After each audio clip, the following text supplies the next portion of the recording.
All right, here we go with another episode of the Slack Doctors. I am Dr. Chip. I'm still Dr. Bob. All righty, we've got no guests today, but Dr. Bob says he has some things he wants to talk about. So why don't you kick it off? I have a weird news nugget. I watched an insane video today on YouTube, of course, where a guy by the name of, I want to give him full credit. We'll put a link to the video, and it's Matthias Krantz. And he went to a seafood market, bought an octopus that was, destined to be food, took it home, put it in a tank, spared its life, made it a pet, and then proceeded to take the next 6 months to teach it to play an underwater piano. And I got to say, by the end of the 6 months, the results were pretty impressive. But what was more impressive was the levels and feats of engineering he had to go through to come up with a way of training the thing and teaching it. So the first hardest part, of course, was to get any sort of piano that would work underwater. Underwater piano. That was my first question. Get the circuits and everything and make sure it was perfectly waterproof and whatnot. Then he came upon the realization that the octopus wasn't very good at pushing something, but it was very good at pulling things, right? So we had to redesign the keys to have little pegs on them that you could pull back that would essentially trip the key, but instead of pushing it, you're pulling on it. Then he tried to think of a way to try to train it to go for certain keys. And he'd seen other videos and training techniques for cats and dogs and things like that, where a lot of times they'll use a flashing light on something and the animal will then go to the flashing light. So first he tried to do that. He with very limited success.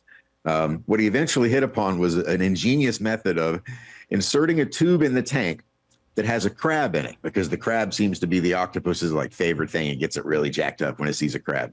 And every time it pulls a key, the crab lowers. It's got a cork thing in it that forces it down the tube. But when it gets to the bottom of the tube, the octopus can eat it, right? Right. So first couple of tries, it just tried to get it out of the tube. But then as soon as it caught on that by just pulling keys and playing notes, that it would get it down. After that, it was off to the fucking races. By the time the video ends, he's sitting there next to the tank strumming a guitar, and the octopus is inside pulling on. It's not. I'm not going to say it's Beethoven or anything, but it was pretty interesting to see. So wait. So is the octopus playing along?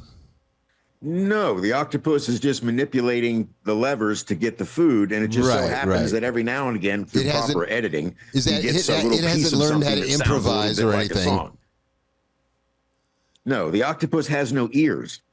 Because at one point he tried to put an underwater speaker into the tank, so the octopus would be able to sense the vibrations from the music, from the different notes. But all that did was, as soon as it clicked the note and it heard the vibration, it immediately went and attacked the speaker and clung to it and was all engrossed with that.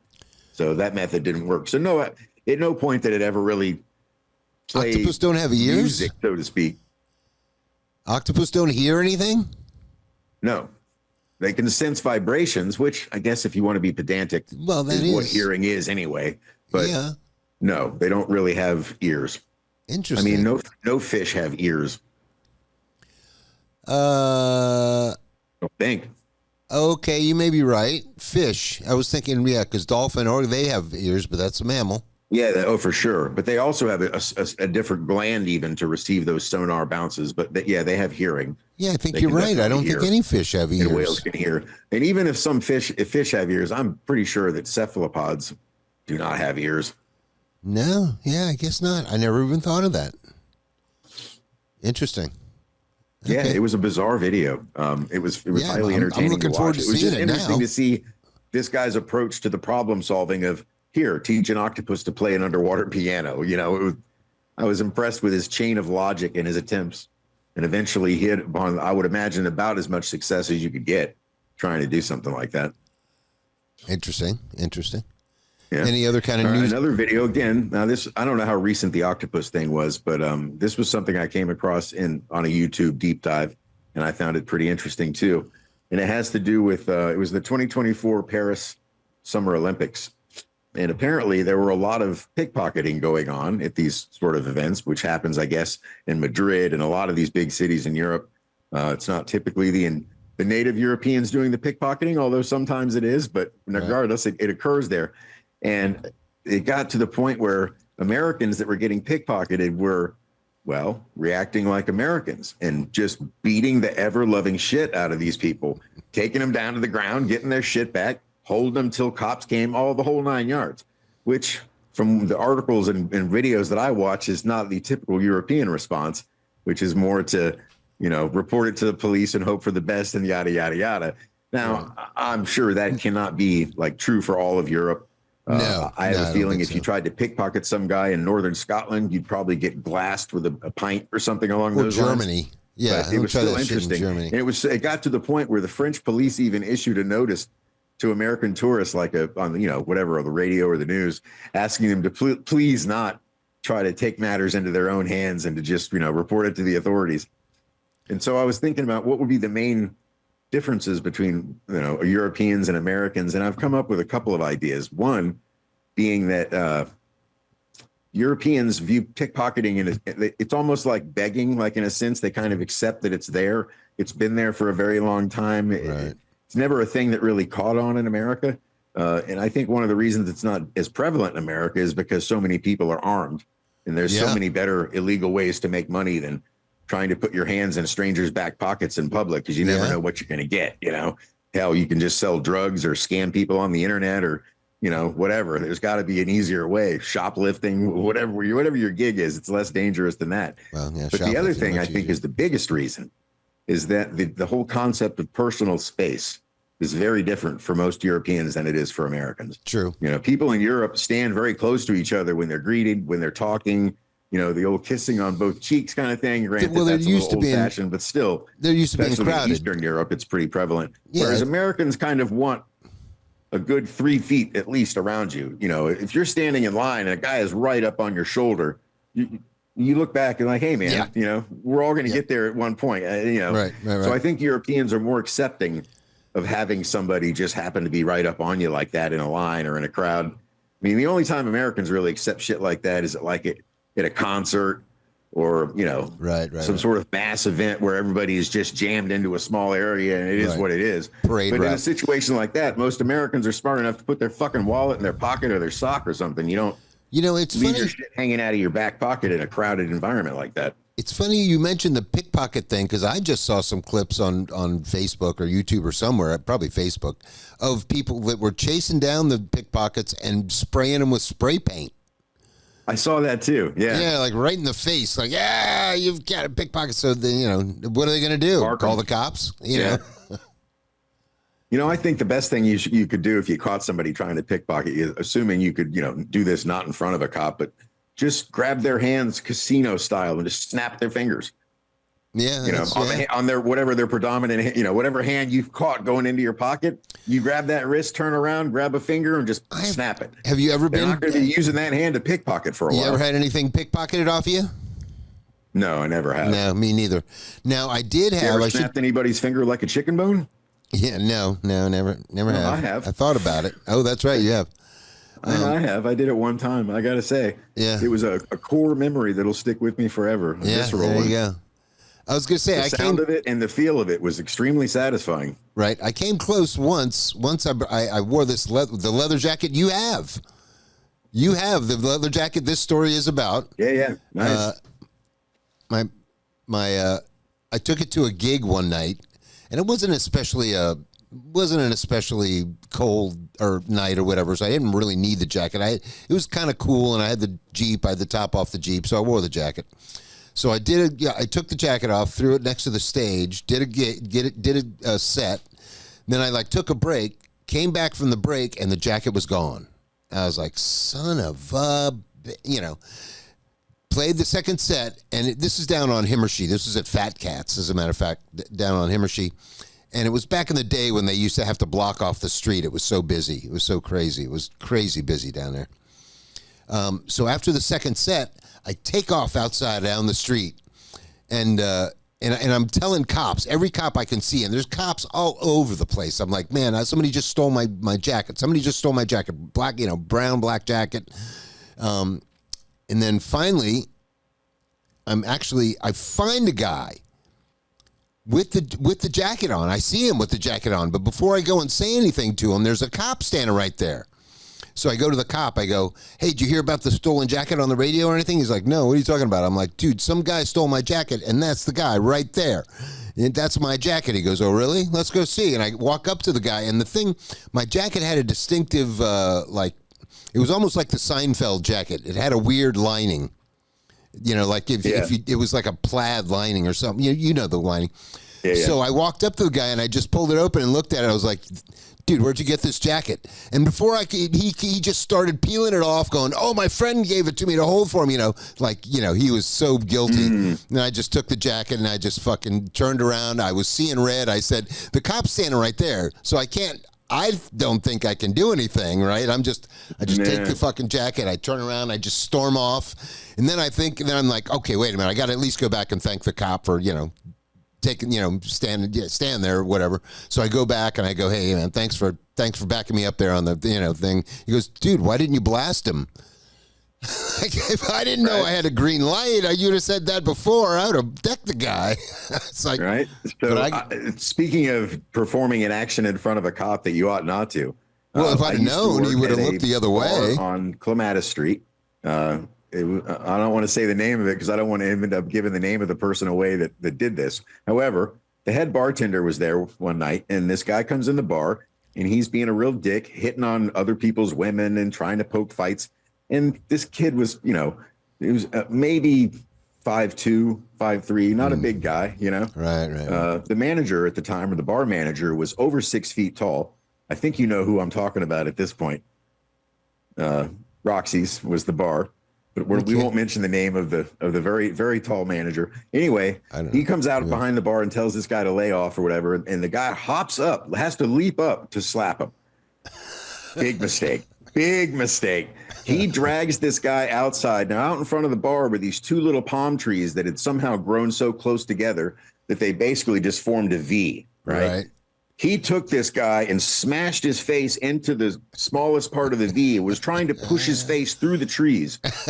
When the police pulled up from a block away and saw what was going on, as the police get there, he's taken him out from being wedged in the tree and slammed him on the hood of a car. I think it was a Toyota Supra, maybe, that was parked right in front of the bar. And then the cops walked. He's got the guy on the hood of the car with his left hand holding him down because he's so much bigger than this dude. Cops walk up and they're, there to take care of it. But before he took his hand off, while the cops were looking right at him, he reached back and bitch slapped this guy as hard as I've ever seen anybody, like out of a movie, out of Soul Plane, where he leave the white chalk marks on the guy's face. And the police said nothing to him.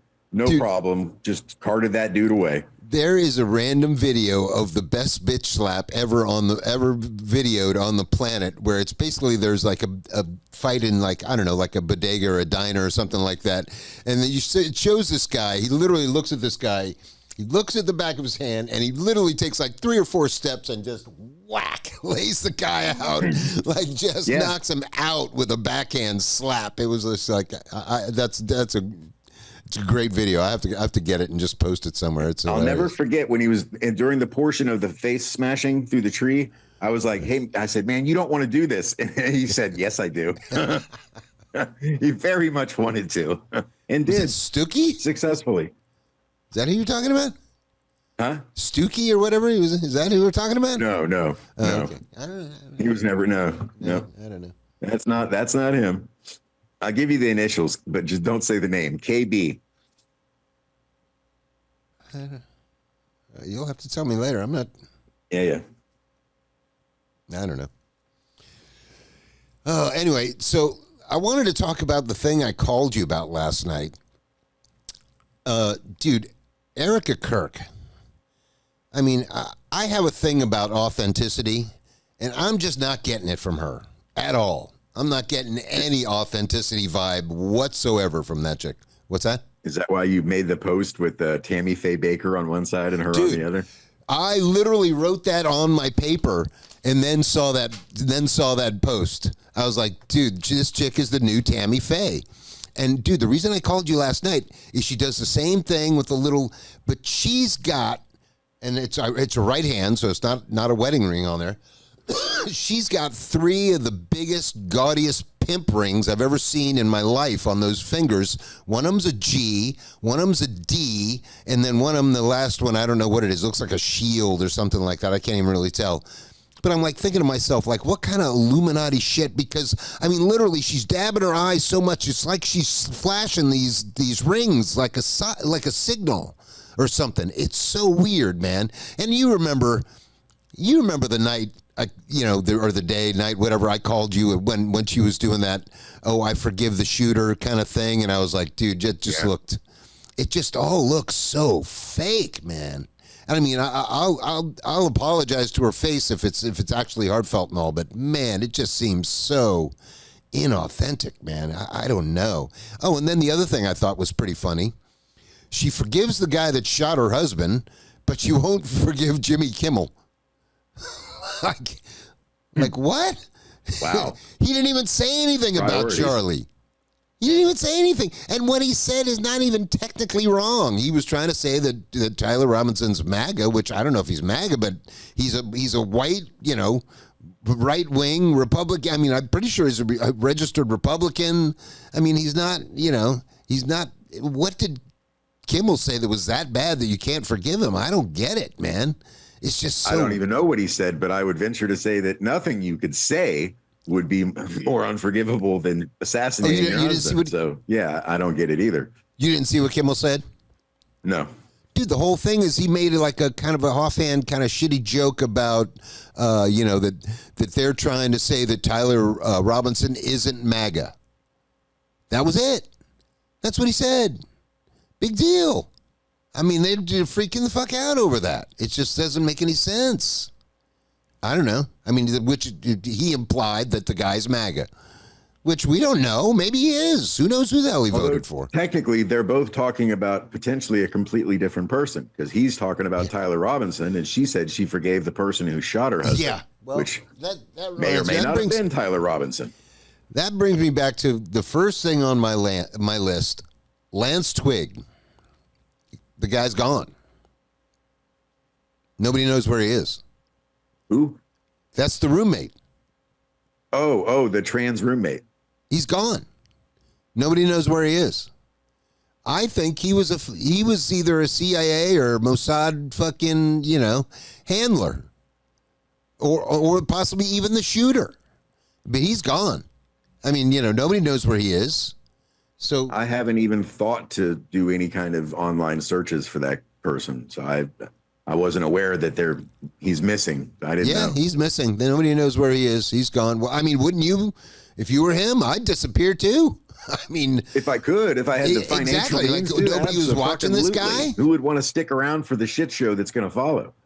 Yeah, like, how is he gone? I don't think you can automatically presume that he was a plan or something just because he disappeared. Like, any logical person would want to fucking disappear after that. Right. But disappearing is so difficult these days that is what lends. If he truly has disappeared off of every kind of radar, that would indicate that he's got some kind of big backing, because you know how hard it is to just disappear now? It ain't easy. Especially when they're watching you. They had to be watching him. Even if they're not, well, they always are. So, but yeah, you're right. It's very hard to disappear. Yeah, I mean, that's crazy. And then also, I don't know if, Candace Owens is just she's blowing shit up, dude. There's Egyptian jets in the area at the time. There's like 12 Israeli cell phones in the crowd, registered to Israeli nationals. There's all kinds of crazy searches that went on before it even happened. Like, people were searching Tyler Robinson on the internet before it happened. I've actually seen a few of those videos, and they weren't Candace Owens videos, but I can't remember the guy's name. He had a really weird channel name with like a number in it or something. Oh, really? It might be Ian Carroll. He's doing the same thing. I'll send you some later. Yeah. Oh, you don't have to. I'm stopped even watching. I get it. He didn't. I mean, it's crazy. And then there's also the guy. Did you see the thing about the guy that just, as soon as Charlie gets killed, he's his chief of staff. He's standing there right behind Charlie, and as soon as he gets killed, he just turns around, walks away, and starts with the phone up to his ear. Yeah. Right. And then they come out at the Turning Point USA, and they do a big thing to I guess rebut what they're saying about that. And this other guy tells everybody, not even that guy I haven't seen say anything, but this other guy says, oh yeah, no, I ran out in the parking lot, he followed me out, and then I stopped when I didn't hear any more shots, and there he was, and then he said, I gotta call my dad. Okay. Or no, first he said, I gotta call Erica. Okay. So, and then he had to, or no, one of those two. He had to call, he said he had to call both those people. But wait a minute, who was on the phone with when you were walked away then? Because that's what they're trying to say is like, oh, he called Erica right away. Well, wait a minute. No, he's saying in the parking lot, oh, now I got to call Erica. So it just, the whole thing. The fact that all he did was turn around and walk away, no attempt to render aid, no attempt to see what was going on or get any details, just, okay, whatever was supposed to happen just happened. Time for me to leave. Well, here's the thing. That would be explainable if he ran away. Yeah, exactly. If you're running in fear, maybe, but to turn and stroll away on your phone is... Yeah, it just, the whole thing looks, and then there's this other guy. Inexplicable. Did you see the other guy that like ran around the corner and then did a selfie? Like a selfie video of, oh, they just shot Charlie. And, you know, and then like, he's dead. Like without even knowing. Like he didn't know he was dead. I mean, yeah, well, if you saw it, you might know he's dead. But I've also seen a pretty convincing, actually two pretty convincing videos of a guy setting up a ballistics gel dummy with the put a gold chain on him, the hat and the hair and whatever, takes the shot from behind at the angle that everybody is saying where they think that the real shooter came from. And not only did it match, the bounce of the head and everything, not only did it match what actually happened, but the impact of the bullet after he fired it was exactly where they tore up the ground and repaved it. Yeah. I said that. Yeah, I've said that before. Exactly the same thing. But, that's the whole thing. There's so many conspiracy theories out there. You think the FBI would want to quell them by offering some of the evidence they say is rock solid that they say they have, because they say there's way too much going on with NBA gambling right now for them to worry about doing this. They've got their priorities, right? Yeah. It's fentanyl and gambling on basketball. Oh, wait, there's something else. Those are the two big ones. There was something else they were doing that I was like, yeah, this is more important too. I can't remember what it is now. Oh, and one of the things that makes me kind of cringe about Erica Kirk, she's one of those people that's just got a perma smile. You know what I mean? It's the smile. She was Miss Arizona. Yeah, exactly. It's she that probably cheerleader, Vaseline on her teeth. beauty pageant smile that's just like, it doesn't. They're muttering under their breath. Yeah, it's just that just seems so inauthentic, man. Yeah, anybody who wins a beauty pageant has definitely mastered the art of smiling for the camera. I mean, that's a given.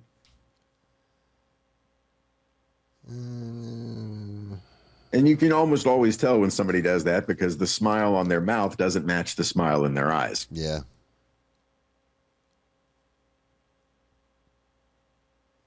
I hung on to something if you want to peek behind me for just a second. Say that again? Look at that hideous clown. Oh, right. Scott and I did a test Zoom meeting today, and the first thing he said was, Jesus, that clown is disturbing.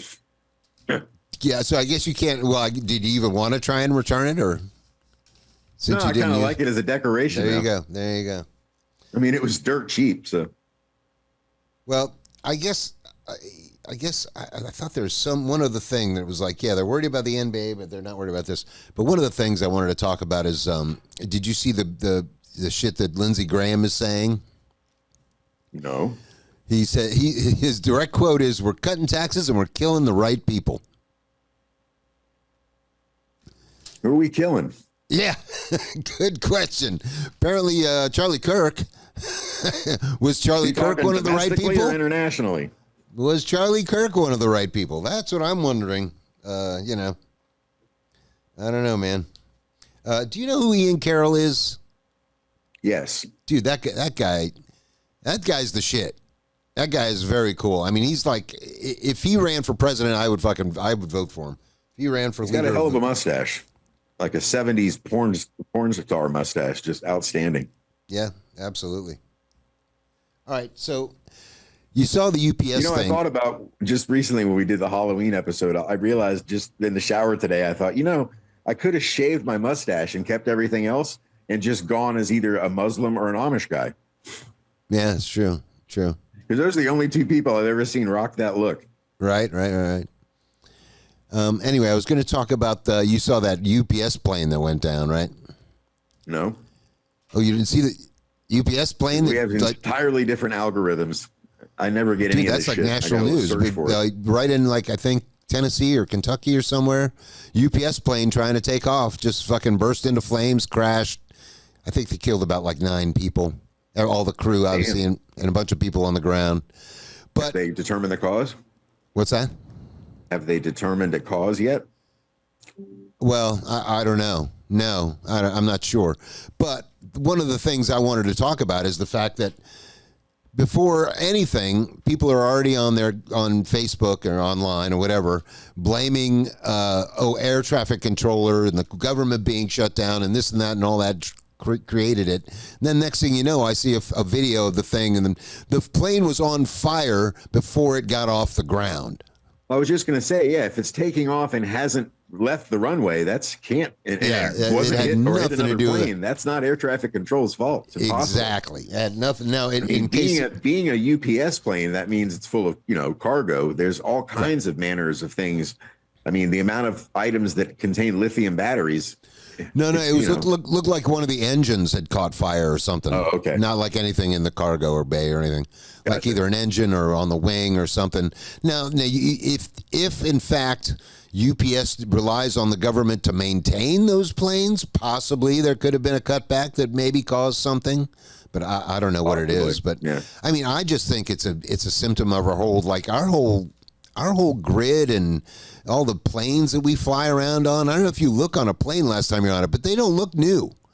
Some of them look pretty freaking old, It's and to be honest, with the insane amount of planes that fly every day, the incident ratio is remarkably low.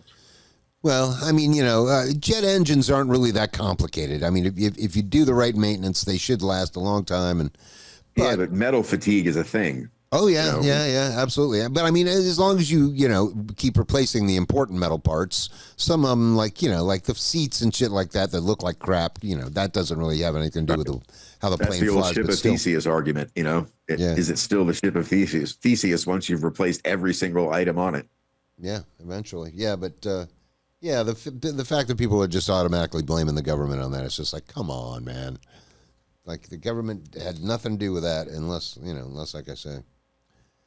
What else do I want to talk? Oh, and then of course there's one in New York. Yes, I gotta say it is going to affect us. You think so? How?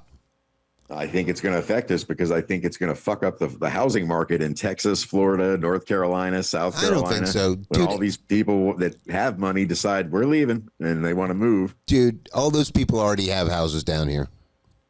They already have houses down. The billionaires already have their summer homes or winter homes or whatever. I'm not talking about the billionaires. I'm talking about the upper middle class, the ones that can't afford to be taxed. They're not going nowhere. If they haven't left yet, they're not going anywhere. There may be a few, but I think that's not as warranted. And not only that, I was just seeing a thing that 32 million homes are being hoarded by boomers. Like people that have like summer homes and rental homes and something like that. I saw that on your Facebook too. What's that? I saw that on your Facebook page too. Yeah. So time's on our side. I mean, they can't live much longer, Right. Dick Cheney's house is for sale. A lot of the rent-controlled apartments in New York are held by people whose grandparents got those rent-controlled apartments. True. Back in the 50s and 60s, True. Whether they need the assistance or have, need a lower rent or not. It's not based on merit whatsoever. It's handed down. Yeah, I mean, they're just screwing with the market. I mean, but everybody everywhere else, it'll just, I mean, but, I don't think that many people will leave. I think they're just really blowing he's not going to really be able to do all that much. I mean. Well, that's true. He doesn't have the power to do most of the things that he promised to do. They're freaking out because he wants to give free buses. I mean, how much does it cost to ride the bus? A couple of bucks? I don't know, but the only argument that I've really heard against that is that whatever that fee is, however small it is the only barrier that's keeping like crazy homeless people from just living on the bus and always being on the bus and terrorizing people on the bus, and also enabling them to get into the more affluent areas in town that were too far for them to walk or whatever. That's an interesting concept. All right. Okay. I don't know, but yeah, I mean, but still, that's not that hard to do. But yeah, I guess if that's the reason, Yeah, but then, I don't know. That's kind of, I mean, they have police. You know, the police are not going to let homeless people walk around in, you know, the Hamptons the or police anything. is something he does have a little bit of control over. What's that? The police is something he does have a little bit of control over. Yeah, I mean, I don't. Here's the thing. I mean, if he just makes it to where, like, you know, there has to be a victim for there to be a crime, I'm down with that. You know, I don't know about, you know, they've said defund the police forever, and I agree. Defund the police that are chasing down. Perfect example. Some kids, they made a big deal about some kids peeling out in a parking lot, like doing donuts in a parking lot, and they made a big deal about apprehended and thrown in jail. Like, who cares? Who's the victim? The guy fucking did some donuts in a parking lot. Who gives a shit? I mean, why is that even, like, why would anybody even get upset about that? I don't even get it. I mean, like, who cares? Because it generates revenue for the state. Yeah, well, I mean, there's 3 levels of crimes. There's infractions, there's misdemeanors, and there's felonies. Right. The first 2 categories is where the state makes all of its money. And most of those 2 categories are comprised of victimless crimes for the most part, aside from fraud and whatnot. But fraud at a certain level becomes a felony anyway. But once a victim gets involved, then it actually costs the state resources to do an investigation, to pay for expert witnesses, to pay the detectives for more time, to pay for, you know, stakeouts and all that kind of shit. Whereas the infractions and the misdemeanors are just profit. Yeah, good point. Yeah. So that's those 2/3 are always going to be more concentrated upon. It's not right. But then again, no, I mean, the as long legal as it's system money, is not really as long as it's about morality. money instead of justice. Yeah, you're absolutely right. So did you see the guy pass out in the White House? No. I shouldn't laugh. I mean, the guy just faint dead away. But they're doing something in the White House, and, you know, Trump's there, and it's a bunch of guys from Big Pharma, and Dr. Oz is there for some reason. I don't know what he's doing there, but they're all standing around, and Trump's talking about something, and sure enough, one of the guys in the back just starts getting the wobblies, and down he goes. And I'm just thinking to myself, and anybody look around and go, is there a doctor in the house? I mean, literally, Dr. Oz is standing right there, which is funny because the whole press conference or meeting or whatever the hell it was basically about the fact. Maybe it was a separate one because RFK Jr. was in on the other thing. I don't know if he was there when the guy passed out or if it was a separate meeting or press conference.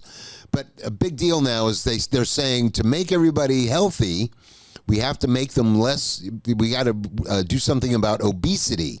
So what they're going to start doing is giving out cheap Ozempic. They're lowering the prices of obesity drugs. And that is like a bad idea. Ozempic is not good for your system. Horrible idea. The potential side effects are ungodly. Yeah. I mean, horrible idea. Yeah, don't do anything like just quit eating crap and take a walk or anything. Just take some drugs. But not fentanyl. Not fentanyl, but these other drugs. Right. It's fucking insane. It's insane, dude. It's like, and like, I can't believe RFK Jr. is getting behind this. It's like, dude, I mean, I had so much hope for him, and he's not doing shit. He's not doing anything. He's been doing lip service at best. Otherwise, he's just giving a hand job to Big Pharma, going, yeah, peddle all the drugs you want. I don't care, whatever. It's crazy, man. It's crazy. I can't imagine. I mean, Trump's got to have completely forgotten about trying to run for a third term. He don't stand a chance. His ratings are in the tank right now. I mean, Democrats are pretty low, but he's. Well, he would have to get a constitutional amendment passed before he could do it. I mean, and here's the funny thing. When was the last amendment? I think it was the 25th or something, maybe. I don't know. That's a good question. I don't know. But here's the funny thing. I mean, I can just see somebody asking J.D. Vance, like, well, are you going to run for president in 2028? Well, I don't know. Maybe we ought to talk to Peter. He probably would have to let me know whether I should be doing that or not. And Peter Thiel, the leader of the free world right now. It's like, So who do you think the Democrats are going to run? AOC and Mamdani? God, who knows? Who knows? I think he'll try to be governor of New York before he tries to go for president, if he ever does. Well, they might try Newsom, maybe. Although I really don't know, can't. man. He's not natural born United States citizen. It's so he was born far. in Uganda. What's that?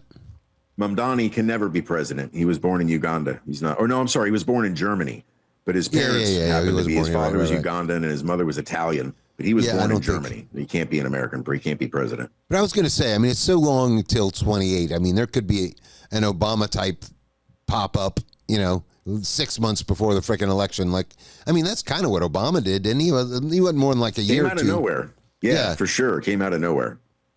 So yeah, it's way too early to even guess. But here's the thing. I mean, I don't know.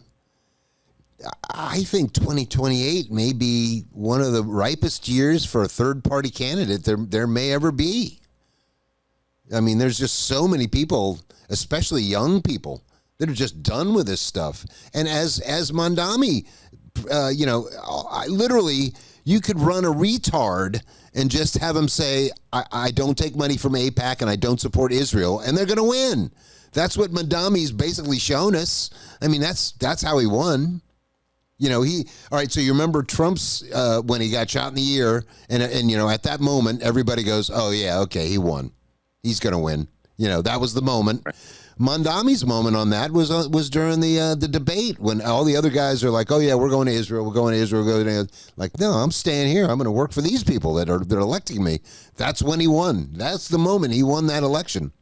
And that's all you have to do now. I mean, people are done with this AIPAC, Zionist, Israel tells us what to do stuff. If you don't distance yourself, did you happen to see that thing with Newsom that I talked about? I think I talked about it last episode, where the guy asked him about AIPAC, and he said, like, interesting, like 8-9 times in a row. Yeah. He's like, Jesus Christ, just pretend like you have no idea what he's talking about. Did you know that Zionism itself as a concept was originally proposed by Christians before Jews? A solid 300 years. Yeah. Christian Zionism predates Jewish Zionism by 300 years. It was like late 16th century Puritanism, because the Catholic Church believes, that with Jesus there was a new covenant signed with God. So they don't endorse the whole return the Jews to the land of Israel. But when the Protestant Reformation came about and people started reinterpreting the Bible quite literally, which is what fundamentalist Christians do, that's when Zionism first came off. So, first started to become popular, and very popular in Britain, actually. Oh, yeah. And that's what led to the Balfour Declaration. Absolutely. And that's why I tell people, like, look, the original Zionists were really literally Nazis.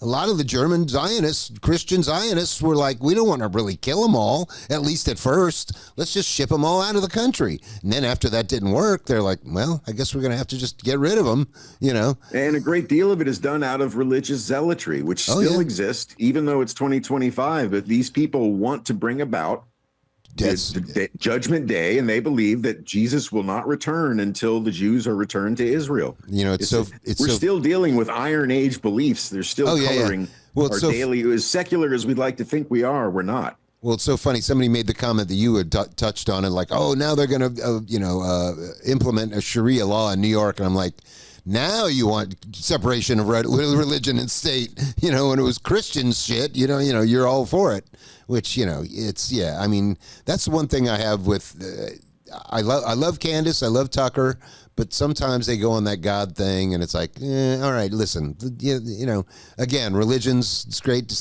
like your penis. It's great to be proud of it. Keep it in your pants. Nobody wants to, nobody cares, whatever. Yeah. I mean, I'm not going to pretend they're all the same, though. I certainly rank religions in terms of which ones are more oppressive to personal liberties and which ones are more likely to get me killed. Right. I don't think anybody could argue that Islam isn't the current winner and holder of that title.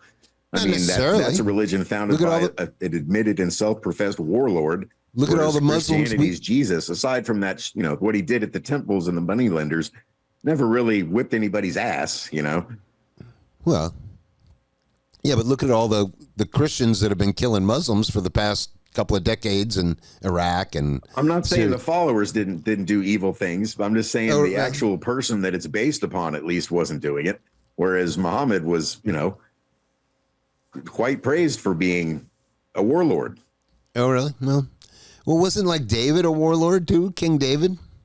I mean, I think yeah, but that's Judaism. That's what I'm saying. I was gonna make the point that I think Judaism and Islam are a lot more aligned than Christendom. Oh, yeah. For sure. Yeah, Judaism. I mean, the Old Testament is rife with extreme violence. Yeah. I mean, when you look at the original translation of the Ten Commandments, it's not "thou shalt not kill." It's "thou shalt not murder." And murder implies and was understood widely at the time that you shouldn't murder. You don't murder a member of your own tribe. Killing somebody who's an enemy of a foreign nation, war was rampant back then. That was not a sin to kill somebody in battle or even, somebody from elsewhere. Speaking of killing, I've come up with a perfect way to non-violently rob a bank. You get about 3 or 4 guys. You just all dress up as ICE guys, just put on the fatigues and the mask and some ICE badges. You don't have to have any name badges, obviously. You don't have to identify yourself. Walk into a bank, take the president or whoever's in charge of the bank out, go, no, just take them and go, okay, bank's closed. You guys got to all leave. And then after everybody leaves, just slowly load your van full of money. And, I mean, what are they going to do? Call the cops on you? Well, no, we're ICE. Get out of here. It's right. I mean, by the time they realize it and look at the tape, it's just a bunch of guys wearing masks, completely covered. So we thought they were ICE. They said they were ICE. They took out, with the boss. What is the boss going to do? Go, I'm a citizen. You make sure you hit a bank where the manager is, of Hispanic or some other ethnic descent. It's not hard down here. As long as he's brown, your plan would probably work. Yeah. Oh, you can even say they're Canadian. You don't have, ICE is getting all kinds of people. I saw where they busted some, They got to grab a few Canadians here and there to make them look less racist. Probably, but I remember that I saw somewhere where they busted like a Chicago cop. Like they took him right off. He was in uniform. We're going. You're not legal here. Was he legit illegal? Yeah, I think so. How the hell did he get a job as a cop? Do they not? Dude, I mean, if any. Dude, how about that guy that was on the school board? That's insane. How about that guy that was making $300,000 a year running the school board in like fucking Ohio? Oh yeah, I saw that. I mean, they're not checking. And here's the funniest thing. I just made a comment. Oh, here's a brilliant idea that somebody posted on Facebook that supposedly somebody did. This guy was a contractor, so he went to Home Depot, hired all these illegal immigrants to come work this job. And when the job got done, where this is going. Yeah, he just called ICE. He goes, yeah, just throw these guys out and didn't have to pay any of them at all. And so I put that up, and this guy goes, "That's vicious." Then this guy goes, "Oh, that's messed up. That guy's got karma coming to him." And I put on there like, hey, don't hate the player, hate the game. And that then is like, oh, diabolical though. What's that? That is diabolical. Oh, of course it is. It's a funny joke if he's just telling an embellished story, but if he really did it, that is diabolical. It is. But at the same time, this guy's like, oh, it's this guy's fault. And I'm like, so you agree with me then that we should be fining the employers, not imprisoning and throwing out the immigrants?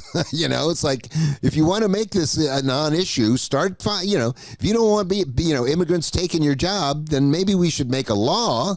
It says that when you get caught with an illegal employee, one of the most frustrating bad immigrant whatever videos that you see on YouTube, in my opinion, are the truck drivers that have clearly obtained a CDL through some sort of shady means that can't speak English, can't read the road signs. You saw the one that just killed those people down here, didn't you?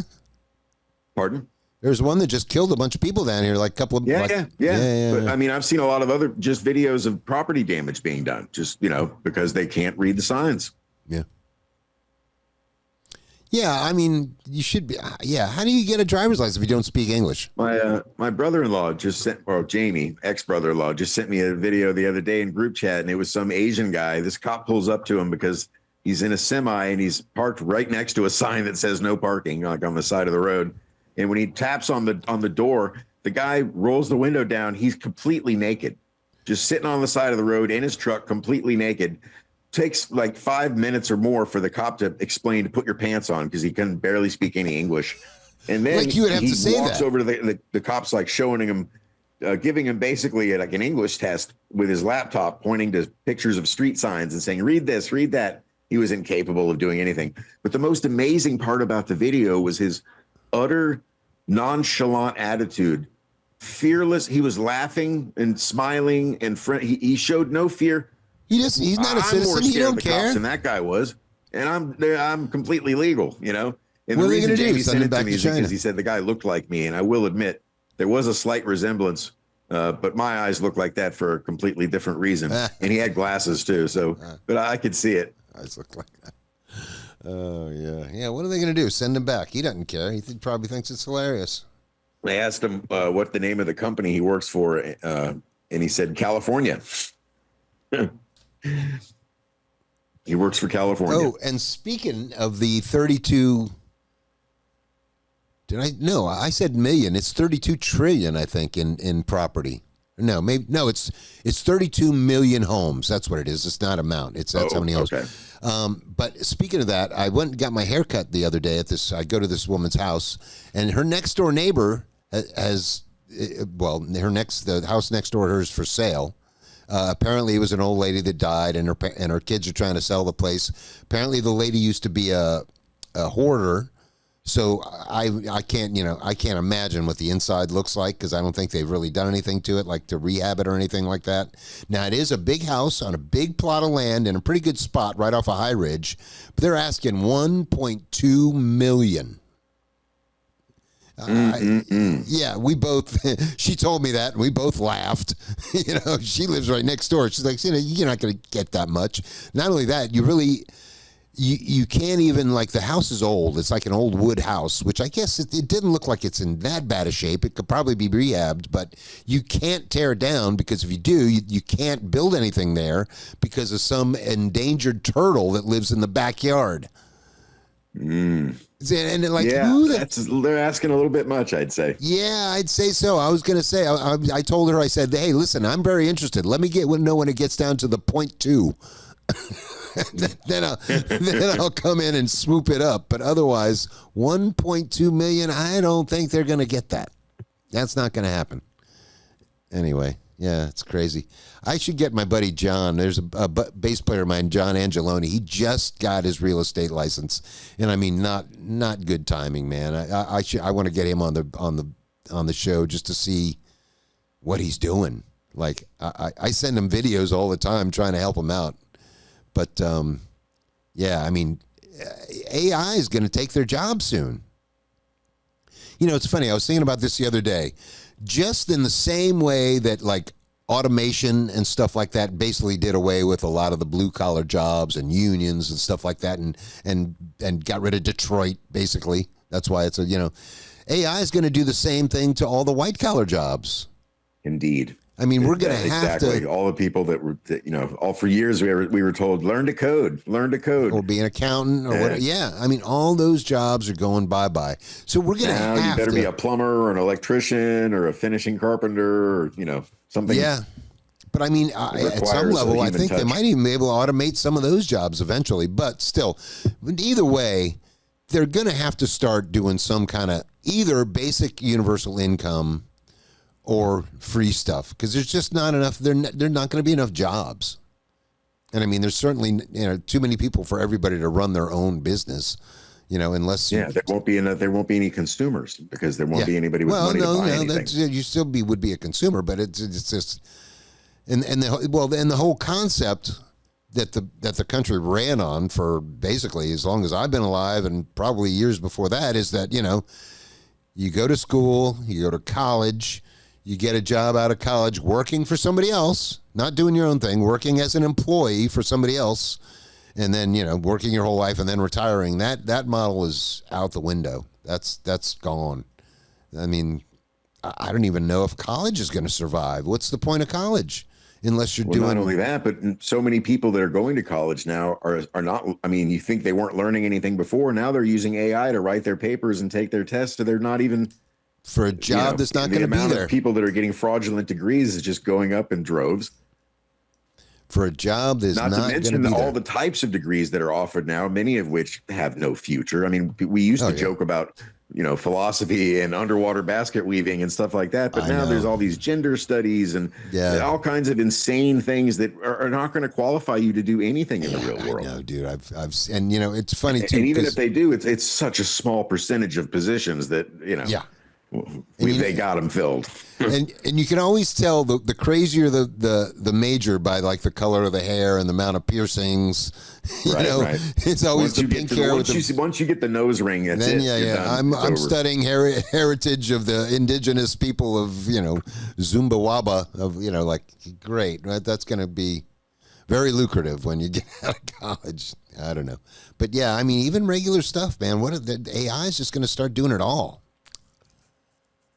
There's going to be a huge. It's going to destroy the Hollywood too, because pretty soon they'll just use AI actors and actresses. Well, I mean, you don't have to insure them. They're super stable. They're never going to give a bad interview. They're never going to have a scandal. They're never going to get Me Too'd. They're never going to. Yeah, but I don't know. Sue the studio. I think the fact is that AI would only really just homogenize the arts, which I believe have already been homogenized. We didn't need AI. The arts have already been homogenized without the AI. The AI is just going to take over the homogenization, but there's always still going to be somebody looking for something more authentic, for something different, for something more original. You know what I mean? But much like Idiocracy, as the masses get dumber and dumber, the majority of them will be fine with the AI slop. Yes, a majority of them. But see, that's always been the case. I mean, there's always a majority of people that just watch whatever you tell them to watch, listen to whatever you tell them to listen to, don't really discern anything. I mean, I tell that story all the time that I've gone to gigs where I'm not in the band or whatever, and I'll be sitting there watching a band thinking to myself, man, these guys are terrible. And there are people in the crowd going nuts, like it's the best thing they've ever seen. And I'm like, all right, well, I guess they've got something that I'm not seeing, so there's always been people that have as long as you play Sweet Home Alabama, no matter how shitty you play it, they're going to go crazy for it. It's Brown Eyed Girl certainly helps too, because they're ensuring that they're going to have a good time by being drunk. Yeah, well, yeah, that too. But I mean, there's a certain amount of like I always say, why don't you like the old music? And I'm like, well, I do like it if I haven't heard it a million times already. There's only so many times I can hear a certain song, and I'm like, I don't, I'm done with that song. It's like watching a movie.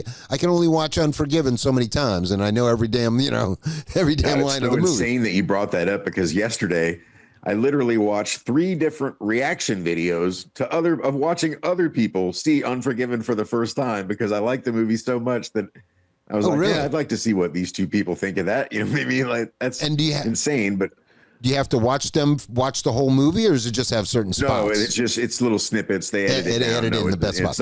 It's not a 2 hour and 11-minute YouTube video, which is how long the running time is for Unforgiven. It's funny you mentioned that, because just before I got here, I got into a algorithm of stuff you didn't know about movies, and one of them was The Dirty Dozen.